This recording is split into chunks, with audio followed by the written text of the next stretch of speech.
Bien, como anunciamos a la doctora Sara Vargas, bien, está bien acompañada con su esposo, neurocirujano, especialista en columna, y también una compañera. Sí, la doctora Patricia González. Sí. Aquí estamos rodeados. Sí. Geriatra. Geriatra, pero qué interesante. Ese es un tema bueno porque ahora está muy de moda. Eso de la columna es ortopeda. Sí, bueno, no. Lo que pasa es que son cosas diferentes. Total. Sí. Él mismo te lo puede responder. Cuando él venga, cuando él venga al programa. Esclerosis, neuróloga. Mira, Mañana y Víctor y Borieña, ella fue que trató, iba a decir tacón, a Sergio hasta el final. Ay. Sí, con una esclerosis, porque existen varias y ella nos va a explicar ahora. Gracias por aceptar la invitación, doctora. La tuvimos en el programa, había Swan en la pandemia y hablaba de ese tema muy ampliamente. De entrada quisiera saber qué es la esclerosis, que se explique. Ella va a explicar, porque existen varios tipos de esclerosis múltiples. ¿Y qué otros tipos? Está la ELA, que es la esclerosis lateral amiotrófica, que a veces existe confusión entre una y la otra. Una es degenerativa y una es inflamatoria desmielinizante.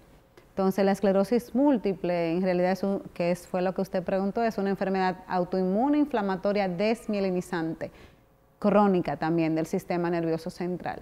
La ELA es neurodegenerativa. Entonces, ambas tienen un mecanismo de acción diferente y el pronóstico de una y otra también son diferentes. A pesar de que se está hablando mucho de esto, la cifra no es muy alta.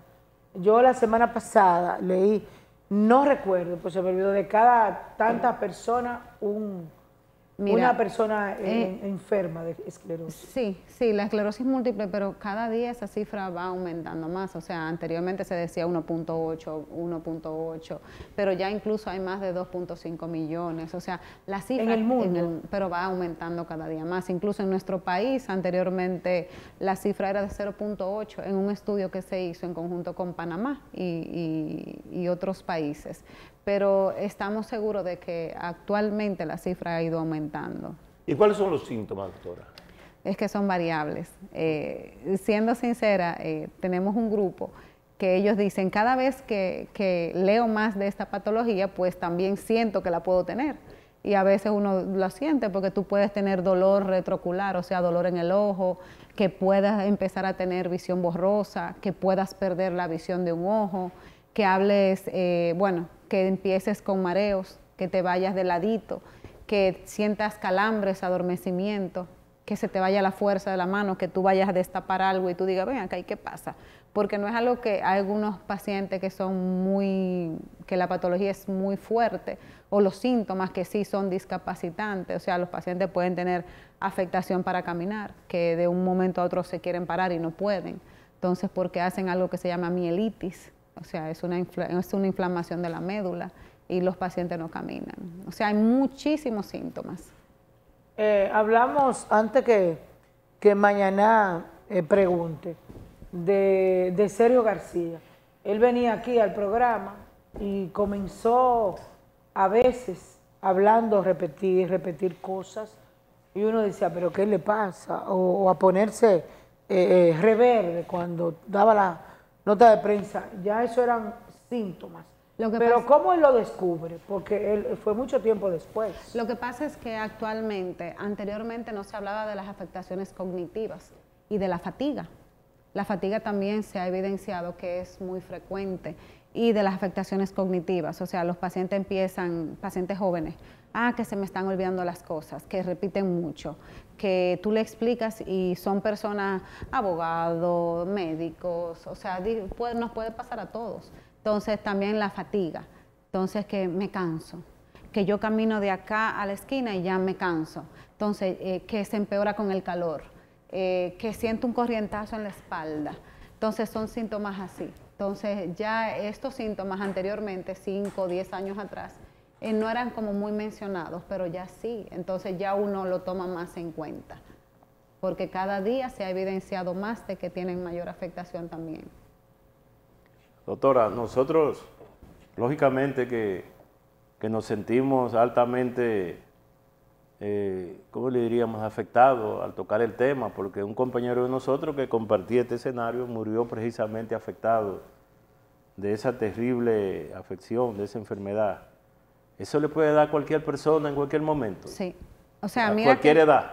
Sí, pero es más frecuente entre los 20 y 40 años. Entre los 20 y 40 es una patología de enfermedad de pacientes jóvenes, pero también puede verse en niños, así como también ya en adultos. En este momento, usted ha dicho que esta enfermedad va creciendo en la sociedad, en el ser humano. Aquí en Santiago tenemos muchos problemas que personas tienen, que le da dolor de cabeza, que le da dolor en ojo, que le da... Entonces, hay la definición que usted ha dicho converge también con otra clase de enfermedades. Por eso. Entonces, esto trae confusión. Claro, por eso entonces lo importante de esto es acudir a un médico especializado. O sea, tú buscar la ayuda a tiempo, porque mientras más rápido tú la puedas diagnosticar, o sea, más rápido y mejor pronóstico puede tener el paciente. Entonces, ¿qué pasa con esto? Que así como tú dices, hay pacientes con dolores de cabeza y hay pacientes que anteriormente no se asociaban, pero ya se están asociando porque los dolores de cabeza, entonces también estos pacientes pueden tener dolores de cabeza. Pero dicen, no, es una simple migraña. Pero también empiezan a tener afectación en el ojo, pero van al oftalmólogo.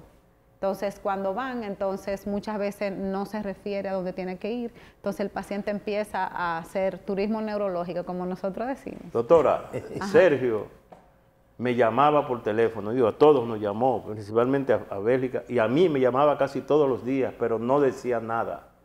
Yo sabía que era él porque su teléfono está registrado. Y él lo que hacía era que hacía una especie de chillido. Y yo le decía, pero dígame, y él le hacía un chillido. Y yo le decía, yo voy para allá, yo voy para allá. Entonces cuando uno iba allá había una situación de que no permitían, que había una persona encargada que no le daba acceso a uno. Eso me pasó a mí en 2 ocasiones. Es incurable. Y eso de ese chillido que se le va la voz, que no hablaba. Lo que pasa es que hay una cosa que es ELA, es esclerosis lateral amiotrófica. Los pacientes empiezan también a tener afectación vulvar y no pueden hablar. ¿Me estás entendiendo? Entonces, ¿qué pasa? Que ya el paciente empieza a tener afectaciones para deglutir, hasta para respirar, para moverse, porque las manos se le van perdiendo lo que es la fibra muscular y eso se llama atrofia. Entonces van perdiendo la movilidad. Entonces sí se va perdiendo lo que es la voz, pero la conciencia se mantiene. O sea, la parte de que sabe quién es, dónde está, o sea, todo se mantiene intacto, que entonces es peor. Entonces, pero él fue perdiendo también el movimiento. La movilidad. Él me llamaba, yo le decía, escribe por WhatsApp, pero ya él no escribía tampoco. No, y eso se deterioró fue de la noche a la mañana, como se dice. Fue rápido. Es que la ELA no tiene cura y la ELA, los tratamientos para una y para la otra son totalmente diferentes. O sea, el ELA tiene un tratamiento y tiene una sobrevida muy diferente a la esclerosis múltiple. Los pacientes con esclerosis múltiple pueden vivir una vida prácticamente normal. O sea, siempre y cuando se diagnostique a tiempo. Los pacientes pueden trabajar, pueden tener sus hijos, pueden tener su familia, pueden hacer sus ejercicios. O sea, que es muy diferente a la ELA. El paciente con ELA va cada día más en decadencia, o sea, se va discapacitando. ¿Y él cómo a qué edad le comenzaría eso? No, lo que pasa no es que el ELA es una patología más de paciente adulto mayor.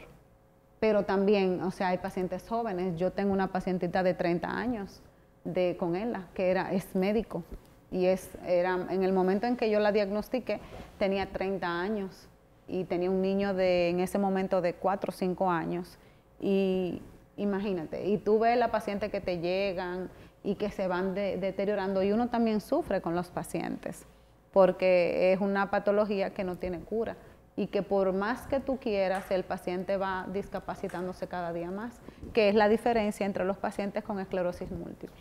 La de él no era esclerosis múltiple. Pero hay personas conocidas también que tienen esclerosis múltiples, sí, que son dolores como musculares. Los pacientes también pueden tener dolores musculares. Pero me hablaba en una entrevista de médicos, de más de 2 o 3 médicos, Sí. aquí en Santiago, que se tienen que se han esclerosis múltiple, diagnosticado sí. con esclerosis. Múltiple. ¿Y por qué se debe específicamente médicos? O sea, le puede dar a No cualquiera. es porque sea médico, es porque nos puede pasar a cualquiera. Incluso ella, yo tenía pacientes, tengo como 3 pacientes médicos también. Y entre ellos hay jóvenes a media de edad y también de 70 y algo de años. Pero la esclerosis múltiple sí es sí es de pacientes jóvenes, entre 20 y 40 años. Y no hay un tratamiento, no. Sí. ¿Para cuál de las dos? Hay Las tratamiento dos. para las dos. Sí. Pero hay una que puede vivir siempre y otra, ¿a qué edad pueden llegar? Mira, hay niños con esclerosis múltiple. Yo tengo niños incluso con esclerosis múltiple y tienen una vida normal, siguen estudiando porque hay tratamientos. Hace 10 años los tratamientos no son lo mismo que ahora. Ya hay tratamientos que dependiendo del tipo de esclerosis múltiple, porque hay diferentes tipos de esclerosis múltiple. Entonces, dependiendo qué tipo, la actividad que tengan en la resonancia, el tipo de síntomas, cómo se desarrollen, entonces tú dices, para este tipo hay tal tratamiento.